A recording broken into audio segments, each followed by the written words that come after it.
60세에 퇴직하고 국민연금을 68세부터 받는다고 가정해 보겠습니다. 연금이 나오지 않는 기간은 8년입니다.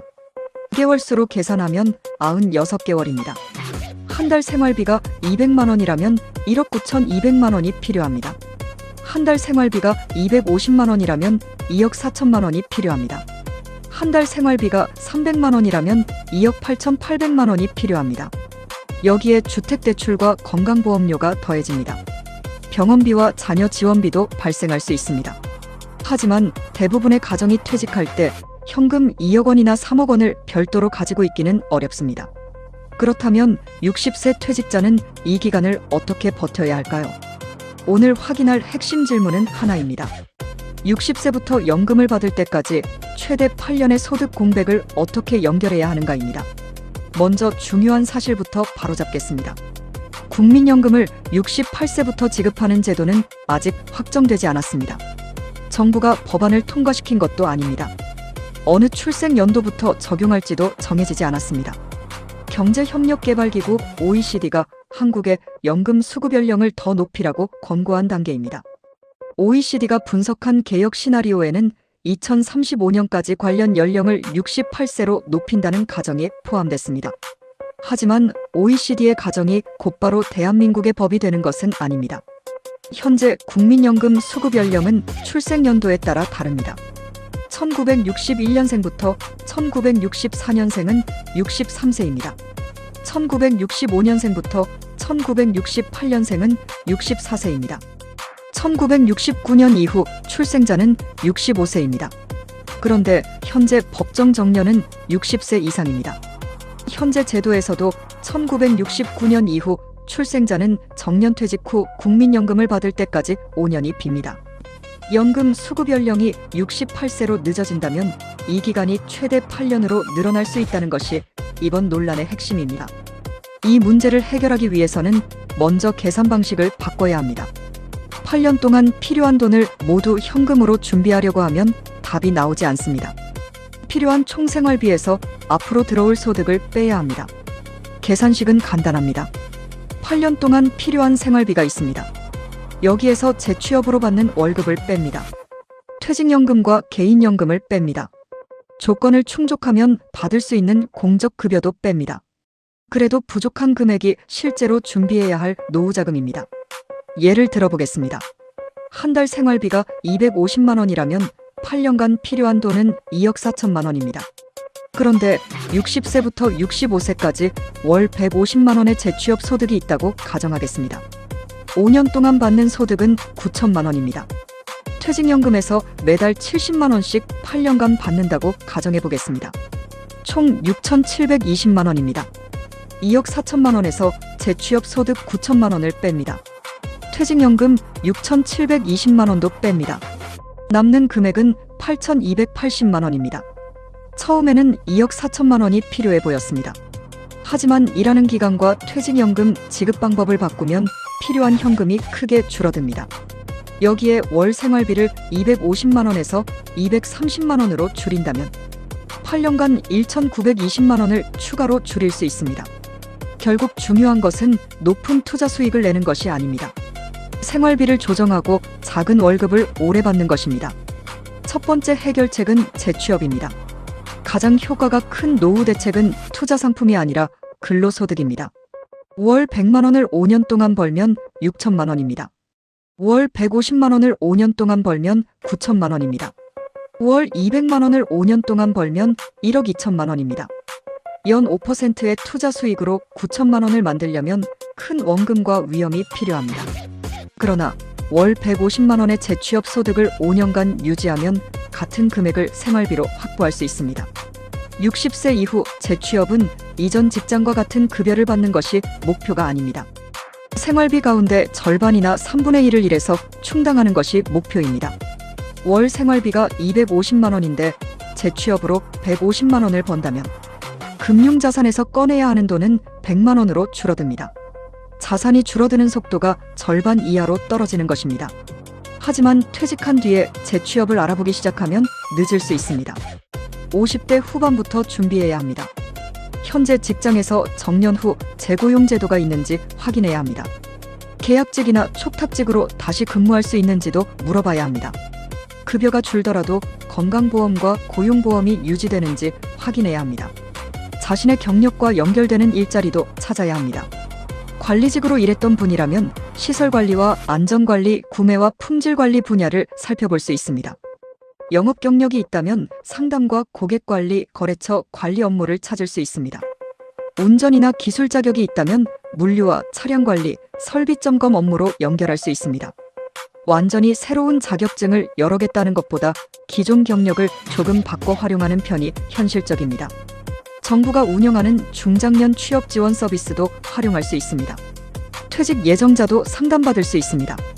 경력과 희망급여를 분석하고 이력서 작성과 면접 준비, 기업 연결을 지원받을 수 있습니다. 정년 퇴직 후 고용보험 수급 요건을 충족한다면 구직급여 대상이 되는지도 확인해야 합니다. 다만 구직급여는 퇴직했다는 이유만으로 자동 지급되는 돈은 아닙니다.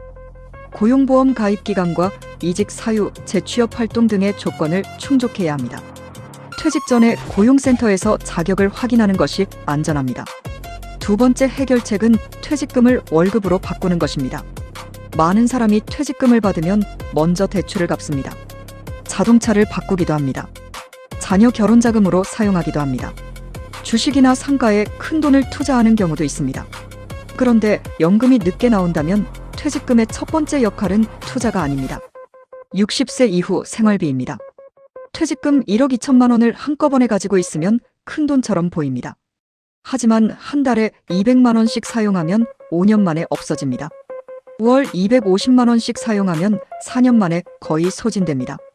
연금을 68세부터 받는 상황이라면 중간에 돈이 떨어질 수 있습니다.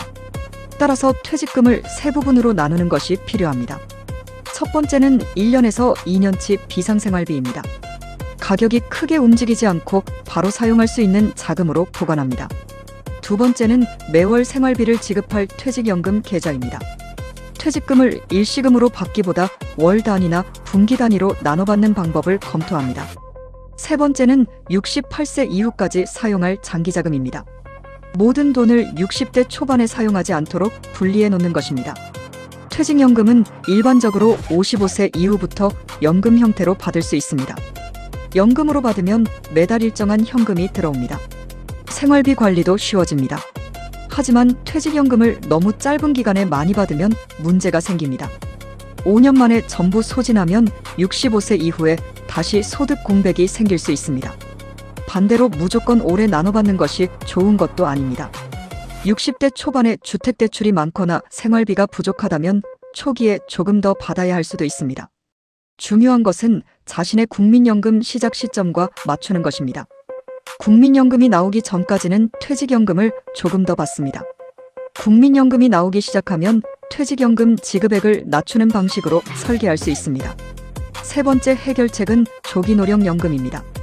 현재 제도에서는 국민연금 가입 기간이 10년 이상이고 소득 관련 요건을 충족하면 정상 수급 연령보다 최대 5년 먼저 국민연금을 신청할 수 있습니다. 하지만 일찍 받는 만큼 연금액이 줄어듭니다. 1년 일찍 받으면 6%가 줄어듭니다. 5년 일찍 받으면 30%가 줄어듭니다. 이 감액은 몇 년 동안만 적용되는 것이 아닙니다. 평생 줄어든 금액을 받습니다. 정상적으로 월 100만 원을 받을 사람이 5년 일찍 신청한다고 가정해 보겠습니다. 단순 계산으로 약 70만 원을 받게 됩니다. 매달 30만 원의 차이가 평생 이어집니다. 20년 동안 받는다고 가정하면 단순 합계 차이는 7,200만 원입니다. 물론 일찍 받은 5년치 연금도 있기 때문에 단순히 7,200만 원을 모두 손해라고 말할 수는 없습니다. 손익분기점은 개인의 건강과 수명, 다른 소득에 따라 달라집니다. 생활비가 부족해 대출을 받아야 하는 사람에게는 조기연금이 도움이 될 수 있습니다.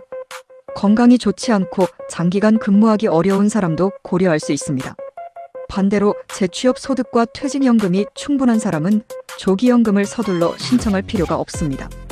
연금을 68세로 늦추는 제도가 만들어질 경우 조기연금 연령과 감액 규정도 함께 바뀔 수 있습니다. 정상연금만 68세로 올라가고 조기연금은 그대로 유지될지 아직 알 수 없습니다. 따라서 지금 조기연금을 신청해야 한다고 결론 내려서는 안 됩니다. 국내 법안과 적용 출생연도가 나온 뒤 비교해야 합니다. 네 번째 해결책은 국민연금 임의계속가입입니다. 현재는 60세의 의무가입이 끝난 뒤에도 본인이 희망하면 65세까지 보험료를 계속 낼 수 있는 제도가 있습니다. 가입 기간이 10년보다 짧아 연금을 받지 못하는 사람이 기간을 채우는데 사용할 수 있습니다. 가입 기간을 늘려 연금액을 더 높이려는 사람도 신청할 수 있습니다. 하지만 보험료는 공짜가 아닙니다. 퇴직 후 소득이 줄었는데 보험료를 계속 내면 당장의 생활비가 부족해질 수 있습니다. 따라서 무조건 가입 기간을 늘리는 것이 정답은 아닙니다. 추가로 낼 보험료와 앞으로 증가하는 연금액을 비교해야 합니다. 가입 기간이 10년에 조금 부족한 사람에게는 중요할 수 있습니다. 이미 가입 기간이 길고 생활비가 부족한 사람은 다른 선택이 유리할 수도 있습니다. 다섯 번째 해결책은 주택연금입니다. 한국의 50대와 60대는 금융자산보다 주택자산의 비중이 높은 경우가 많습니다. 아파트는 있지만 매달 들어오는 돈이 부족한 것입니다. 현재 주택연금은 부부 중 한 사람이 55세 이상이고 주택가격 등 가입 요건을 충족하면 검토할 수 있습니다.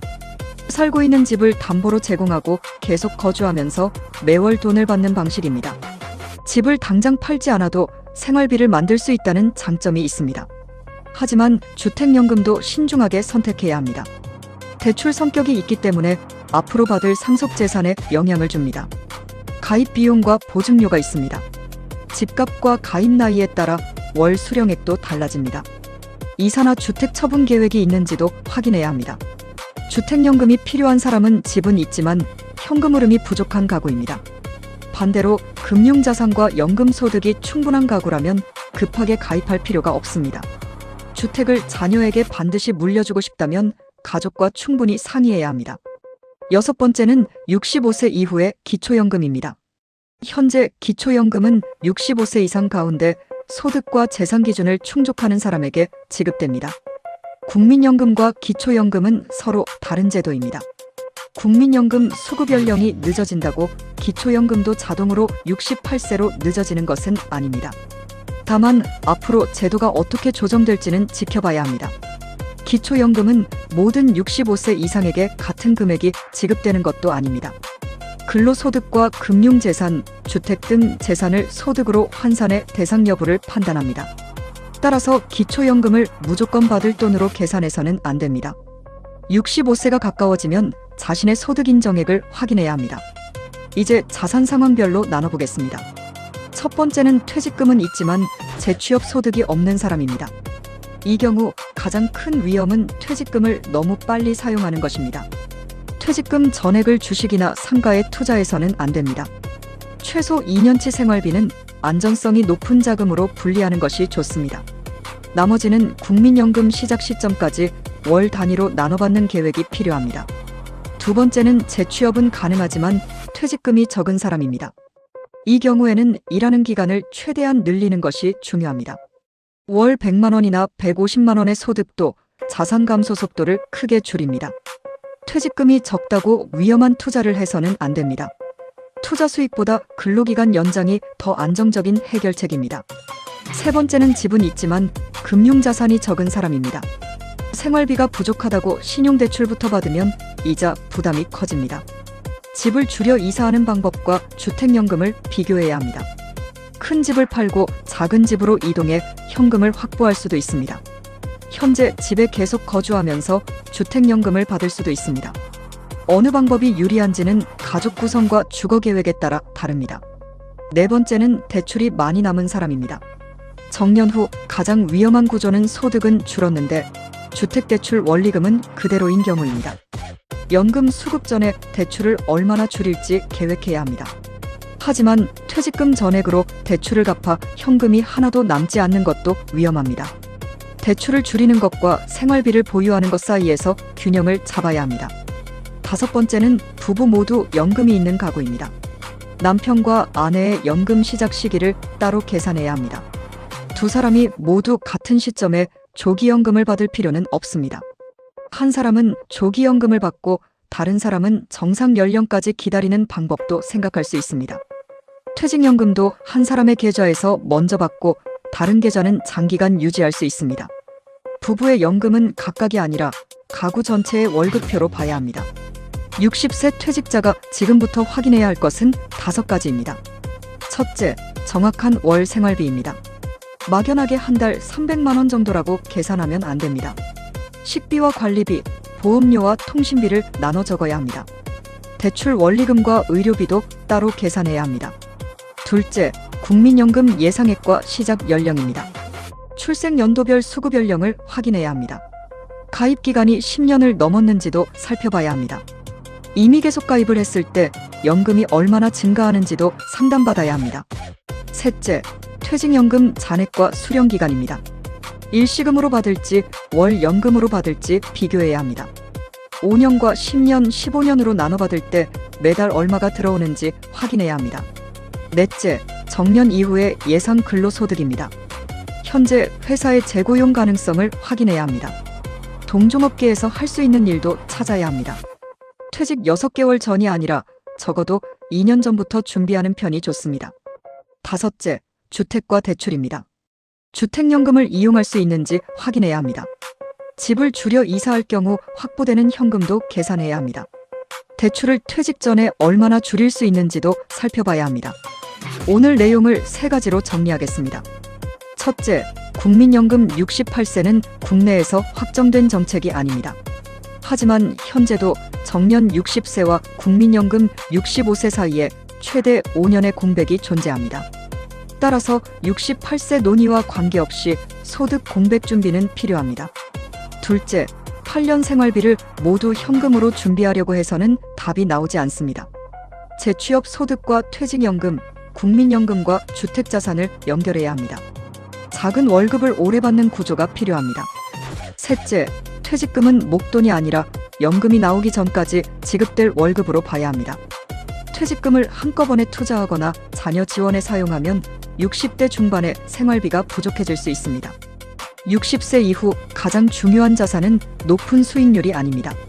매달 끊기지 않고 들어오는 현금입니다. 월 100만 원의 근로소득도 5년이면 6천만 원입니다. 월 70만 원의 퇴직연금도 8년이면 6,720만 원입니다. 소비를 월 20만 원 줄이면 8년간 1,920만 원을 아낄 수 있습니다. 이 3가지만 합쳐도 1억 4천만 원이 넘습니다. 8년 소득 절벽은 한 가지 상품으로 해결할 수 없습니다. 일하는 기간을 늘려야 합니다. 퇴직금을 나눠받아야 합니다. 조기연금은 평생 감액을 계산한 뒤 선택해야 합니다. 집은 있지만 생활비가 부족하다면 주택연금도 비교해야 합니다. 앞으로 가장 먼저 확인해야 할 뉴스는 68세라는 숫자가 아닙니다. 정부가 실제로 어느 출생 연도부터 연금 수급 연령을 바꾸는지입니다. 그리고 정년 연장이나 계속 고용을 함께 추진하는지입니다. 여러분은 60세부터 국민연금을 받을 때까지 생활비를 어떻게 준비하고 계십니까? 재취업을 계획하고 계십니까? 퇴직연금을 나눠받을 계획입니까? 아니면 주택연금을 검토하고 계십니까? 현재 연령대와 가장 걱정되는 부분을 댓글로 남겨주시기 바랍니다.